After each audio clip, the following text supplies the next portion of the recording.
Death Valley open. Now that all primary roads are open across Death Valley National Park, you can discover more, just like before. Let's explore the breathtaking beauty of Death Valley's Mustard Canyon and learn about the industrious Harmony Borax Works. This national park is one of the most stunning hidden gems in the United States. Welcome to our latest adventure video, where I provide an update on the closures. With some of the world's most remarkable natural landscapes, Death Valley is a wondrous place, perfect for backroad explorers, nature lovers, and vacationers seeking unique and off-the-beaten-path destinations. This park is way off the beaten path. Whether you're planning your next road trip, interested in geological marvels, or eager to learn about one of the most historic sites in Death Valley, this video is for you. Travel across America with me. Our journey started in Lone Pine, California, via California 136 to California 190 eastward to Death Valley via Town Pass. The key features on this most dramatic entrance are Father Crowley's Point and Panamint Springs, which is one of the limited places to get supplies, fuel, and lodging and camping from this direction. We fuel up in Lone Pine or Independence.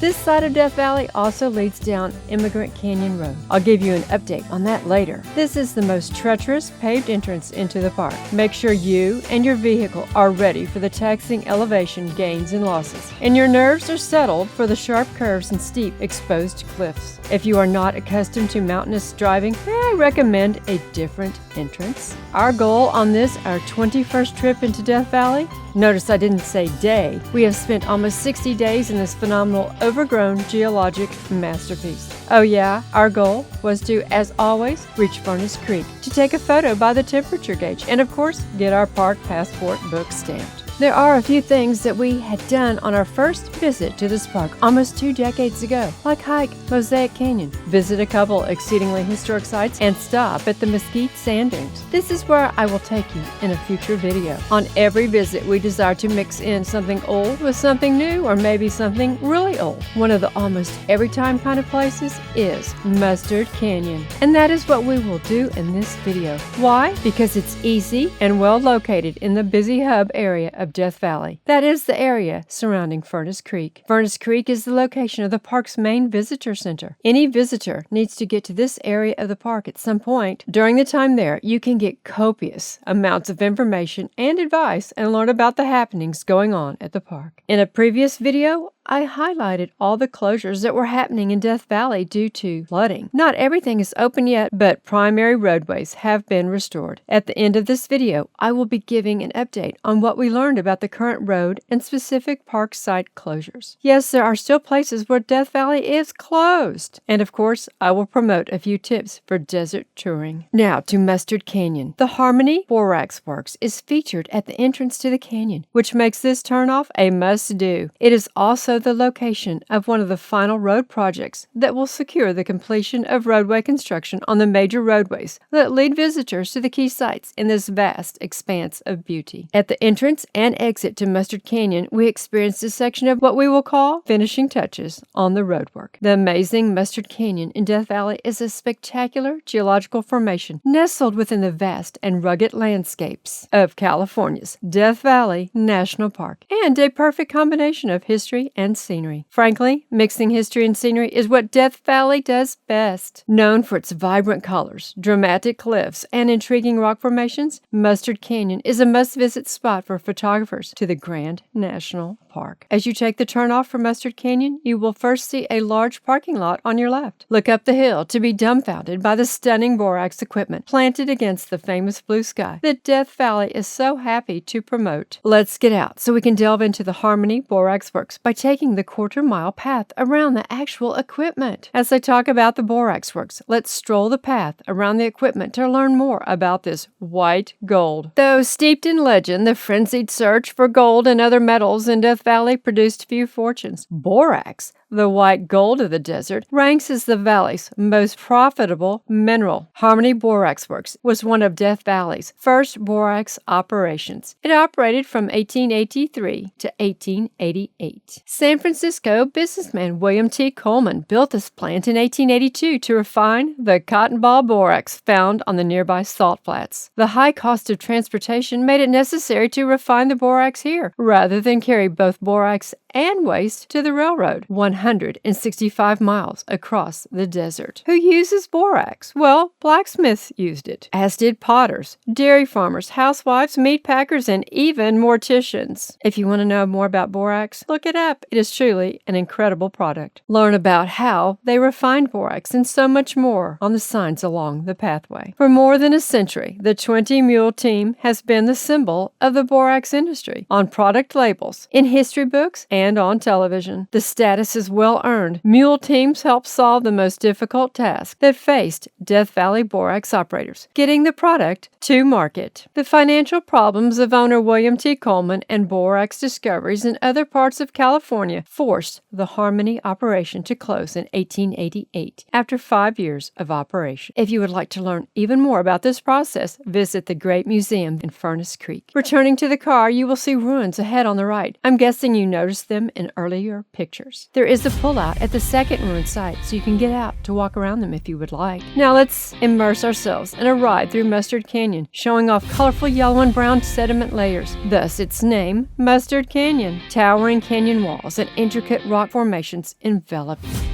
Exploring Mustard Canyon is not only a visual feast, but also a journey into the American frontier and geographical exploration. These mesmerizing hues make you want to pass through it again and again. Remember, an update on the road closures is coming as soon as we get out of the canyon. Relax and enjoy this quick drive through astounding scenery.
As we approach the exit of the canyon to return to the highway, we hit the construction zone at just the right time to head to our other stops. We were able to regain Highway 190 with ease. I will be featuring the other stops at a couple of historic sites, Stovepipe Wells Village, the Mesquite Sand Dunes, and enthralling, brutal Mosaic Canyon hike in an upcoming video. Be sure to subscribe and hit the notification bell to stay informed on my uploads. In a video posted earlier this year, I went into detail about the many key spots in Death Valley that were closed because of flooding. Unfortunately, some people didn't understand I wasn't wanting you to miss out on anything, and they criticized me for talking about Death Valley being closed.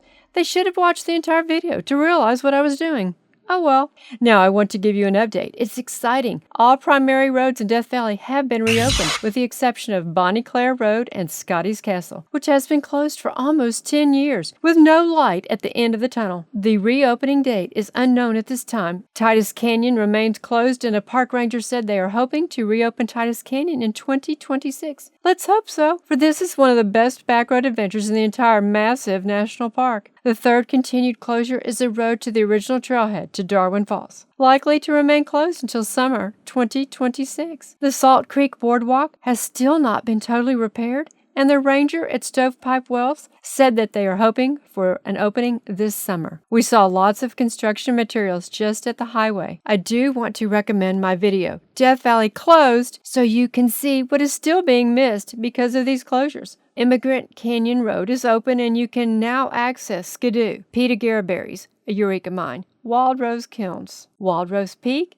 and Telescope Peak. This road was closed for a lengthy period of time, but is now open as far as these sites. Lower Wild Rose Road, also known as Trona Wild Rose Road, connects Wild Rose to Panamint Valley, remains closed, impassable due to a 9-foot deep cut across the road, and it's likely to remain closed until the summer of 2026. This is all according to the park website. We traveled through Jawhawker Canyon and beyond to the turnoff for Skidoo to see what repairs had been made on this roadway. The term Jawhawker involves a huge history lesson that I just can't get into in this video. We did see a handsome adult bighorn sheep along the roadside. He wasn't concerned about us in the least.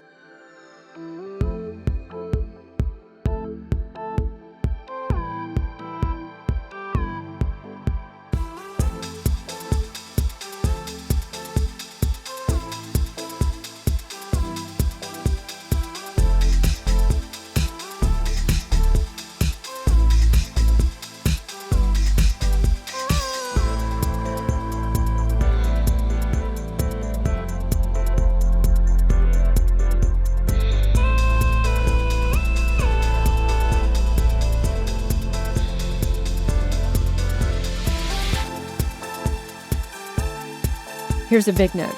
If you want to go to Skidoo, which I recommend for those interested in mining history, realize this is a 9-mile, exceedingly rough, graded dirt road. 9 miles might seem like an eternity on this road. We did it once a few years back, and we were glad that we did. We drove halfway on this trip, but turned around because our day was closing in on us. We wanted to get photos exiting through Town Pass for you. Also realize that when you go to exceedingly remote regions of this park, you likely won't have cell service or see another soul for a long time. Go prepared in case you get stranded. Always take a spare tire when traveling these back roads, as all it takes is one sharp rock, and do I need to explain further? But Skidoo is a great mining site, and there are lots of side roads leading to other structures and equipment from past mining camps and operations. It's definitely a worthwhile place if you have the stick-to-itiveness. Death Valley National Park is truly a land of extremes, famous for its dramatic scenery, extreme temperatures, and fascinating geology, and a place you will be drawn to return to again and again.